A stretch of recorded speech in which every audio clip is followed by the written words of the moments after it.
Hello and welcome back to another edition of Check It Out. Hey friends, I had a video that I showed you how to put this glass on a broken iPad. I mean broken by just the glass being broken. Look how shattered all this is.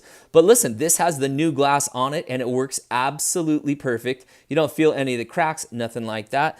And look at the hole in it, but the new glass covers it up. This thing works absolutely perfect. My 3 kids have been given it the torture test and it absolutely works. So when Apple Store was saying, hey, it's time to recycle it, and basically they wouldn't even fix it for me. I went to a private guy to see if they would fix it, and the guy basically wanted $230 to $250 to fix it, and he told me there's no guarantees, it might work and it might not. So I went online, bought this guy for roughly 10 bucks. I'll put a link in the description below, and basically, I made another video, showed you how to put it onto here, and it worked absolutely perfect. Took like 10 minutes, and like I said, all I had to do was wait a couple days for it to get in the mail, spend roughly 10 bucks, and it works absolutely perfect. So if you need to do this, try this out. Look in the description below and put it on there, and then you can come back to my video, give me a thumbs up, subscribe to the channel, and put down in the comments how much money I saved you. All right, guys, we'll see you next time.